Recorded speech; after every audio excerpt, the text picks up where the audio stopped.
బట్టతలతో బాధపడుతున్నారా? ఆధునితనమైన పద్ధతిలో hair transplantation చేయబడును. Face clinic, Hyderabad. నమస్తే, వెల్కమ్ టు సుమన్ టీవీ. నేను విష్ణు. ప్రస్తుతంతో పాటు సర్టిఫైడ్ ఫైనాన్షియల్ ప్లానర్ మాధవిరెడ్డి గారు ఉన్నారు. వారితో మాట్లాడదాం. నమస్తే మాధవిరెడ్డి గారు. నమస్తే అండి.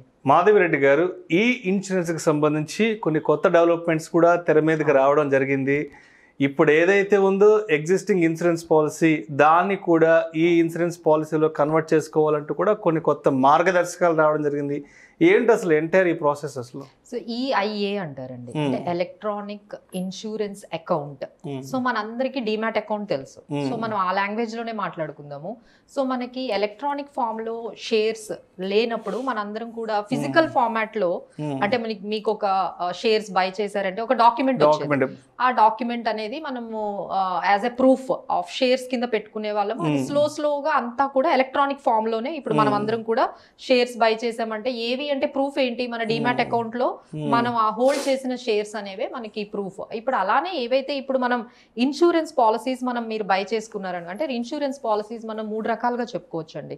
అంటే లైఫ్ ఇన్సూరెన్స్ పాలసీస్ ఉన్నాయి, జనరల్ ఇన్సూరెన్స్ పాలసీస్ ఉన్నాయి, ఆ తర్వాత మనకి హెల్త్ ఇన్సూరెన్స్ పాలసీస్ ఉన్నాయి. ఇలా ప్రతి ఒక్కరూ ఒక 3-4 రకాల పాలసీస్ అయితే కంపల్సరీ హోల్డ్ చేస్తున్నారు. అంటే వాళ్ళ కార్ ఇన్సూరెన్స్ అవనియండి, హెల్త్ ఇన్సూరెన్స్, టర్మ్ ఇన్సూరెన్స్లు, ఎండోన్మెంట్ పాలసీలు, ఇలా రకరకాల ఇన్సూరెన్స్ 4 దగ్గర నుంచి 10 వరకు ఉన్న ఇన్సూరెన్స్ పాలసీస్ ఉన్న వాళ్ళు చాలా మంది ఉన్నారండి. ఇప్పుడు వాళ్ళు చెప్పే అప్డేట్ ఏంటంటే, ఈ ఏప్రిల్ 1 నుంచి ఏవైతే ఇన్సూరెన్స్ పాలసీస్ మనం తీసుకుంటున్నామో వాళ్ళు డిజిటల్ ఫార్మాట్ లోనే మేము ఇస్తాము అంటున్నారు.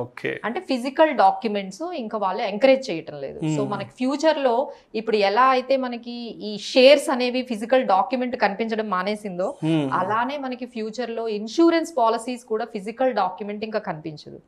ఇప్పుడు ఎవరైనా మన ఇంటికి వెళ్తే ఇన్సూరెన్స్ పాలసీ పైనుంచి తీసేవాళ్ళు, తీసి అక్కడ మనకి ఏదైనా ఇప్పుడు ఆఫీస్ లో కానీ లేకపోతే ఏదైనా హాస్పిటల్ అయినా ఆ ఒరిజినల్ డాక్యుమెంట్ అనేది చాలా ఇంపార్టెన్స్ ఉండేది. ఇప్పుడు దానికి ఏమి ఇంపార్టెన్స్ లేవండి. ఫిజికల్ డాక్యుమెంట్స్ కి అంతా కూడా ఇప్పుడు డిజిటలైజ్డ్ అయిపోయాయి. సో ఈ ఐఏ అనే ఒక అకౌంట్ అనేది ఓపెన్ చేసుకోమని చెప్తున్నారు. సో అదైతే ఫ్రీ ఆఫ్ కాస్ట్ అండి. సో దానికి కొన్ని వెబ్సైట్స్ కూడా ఇచ్చారు. కొన్ని అంటే క్యాంప్స్ ద్వారా, మీరు క్యాంప్స్ ద్వారా కానీ ఎన్డిఎంఎల్ ద్వారా కానీ కొన్ని వెబ్సైట్స్ ఉన్నాయి. మీరు గూగుల్లో కూడా మీకు ఈ ఐఏ వెబ్సైట్స్ అనేది మీరు ఇచ్చినట్లయితే మీకు ఆ ఫ్రీ లింక్స్ అనేవి ఓపెన్ అవుతాయండి. మీరు ఆ లింక్ ద్వారా మీరు ఈ అకౌంట్ని మీరు ఫ్రీగా ఓపెన్ చేసుకోవచ్చు అండి. ఓపెన్ చేసుకున్న తర్వాత మీకు ఎగ్జిస్టింగ్ పాలసీస్ అన్నిటినీ కూడా మనము ఈ అకౌంట్కి మనము ట్రాన్స్ఫర్ చేసుకోవచ్చు. సో ఫస్ట్ థింగ్ ఏంటంటే మనం ఈ అకౌంట్ అనేది ఓపెన్ చేసుకోవాలి. సో అక్కడ మనం ఆ వెబ్సైట్కి వెళ్ళి అకౌంట్ ఓపెన్ చేసిన తర్వాత మీకు కొత్తగా వచ్చే పాలసీస్ అన్నీ ఇప్పుడు డిజిటల్ ఫార్మాట్లోకే వస్తాయి. డిజిటల్ ఫార్మాట్ అంటే మీ ఈఏఐ అకౌంట్ ద్వారా మీరు ఆ పాలసీస్ని హోల్డ్ చేస్తారు. తర్వాత మరి ఇవి కొత్తవైతే ఇంకా ఫిజికల్ డాక్యుమెంట్స్ అయితే మీకు రావు. మరి ఉన్న వాటికి ఎగ్జిస్టింగ్ డాక్యుమెంట్స్కి, ఎగ్జిస్టింగ్ పాలసీ డాక్యుమెంట్లను ఏం చేయాలంటే మీరు నెమ్మదిగా వాటిని కూడా మీరు కన్వర్ట్ చేసుకోవడం మీరు అలవాటు చేసుకోవాలండి.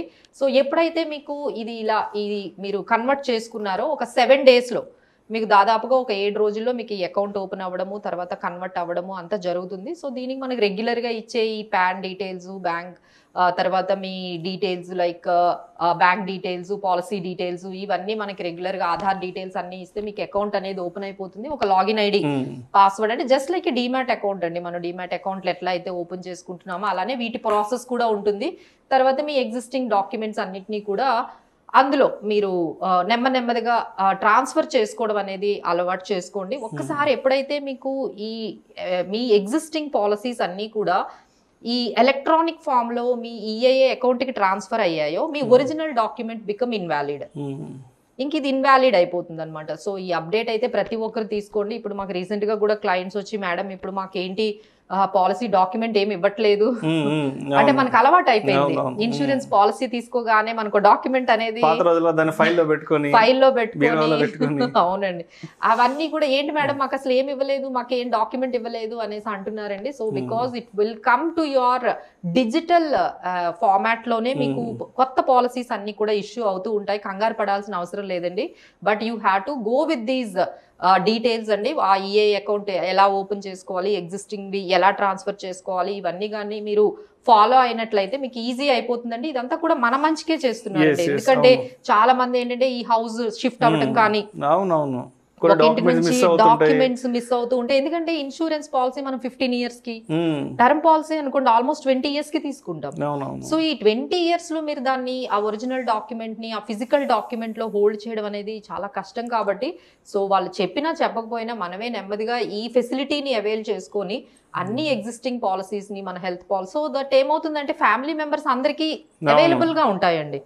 ఎందుకంటే ఇప్పుడు ఒక పర్సన్ చెప్పినా చెప్పకపోయినా ఆ EA account login ID password కానీ మీ దగ్గర ఉన్నట్లయితే మీ ఫ్యామిలీ హోల్డ్ చేసిన మొత్తం పాలసీలన్నీ ఒకే దగ్గర కన్సాలిడేట్ అయ్యి మీ హెల్త్ ఇన్సూరెన్స్ పాలసీస్, మీ general insurance policies, life insurance policies అన్ని కలిపి ఒక దగ్గర ఉంటాయండి. So avail this information and avail this facility అండి. Thank you. సో మొత్తానికి ఇన్సూరెన్స్ దారుల యొక్క ప్రయోజనాలను కాపాడడానికి అవునండి, ఈ పాలసీ కొత్త హోల్డర్స్ ఈ ఇన్సూరెన్స్ పాలసీని తీసుకురావడం జరిగింది. ఎందుకంటే ఒక్కొక్కసారి డాక్యుమెంట్స్ ఇంట్లో ఏదైనా ఫైర్ యాక్సిడెంట్ తగలబడిపోవడము, ఏదైనా ప్రకృతి వైపరీత్యాలు, వర్షాలు వచ్చినప్పుడు అట్లాంటప్పుడు అవి కూడా నీళ్ళలో పడిపోయి ఇలా జరుగుతుంటాయి. సో వీటిని అవాయిడ్ చేయడానికి మనకి ఈ ఇన్సూరెన్స్ తీసుకురావడం జరుగుతుంది. అవునండి, పాలసీ హోల్డర్ ప్రొటెక్షన్ కోసమే ఇది అండి, మిమ్మల్ని ఇబ్బంది పెట్టడానికి అయితే కాదు. సో మనం కొంచెం కన్వర్ట్ అవ్వడం అయితే కొంచెం ఫస్ట్ లో కష్టంగానే ఉంటుంది. But slowly it is better to get in to ఈ ఐఏ అకౌంట్ ఓపెన్ చేసుకొని మన డాక్యుమెంట్స్ అన్నిటినీ కూడా మన పాలసీస్ అన్నిటినీ కూడా ట్రాన్స్ఫర్ చేసుకోవడమే మంచిదండి. Thank you so much Madhu Reddy గారు. సుమన్ టీవీలో మీ పర్సనల్ అండ్ బిజినెస్ ప్రమోషన్స్ కోసం కింది నెంబర్కి కాంటాక్ట్ చేయండి.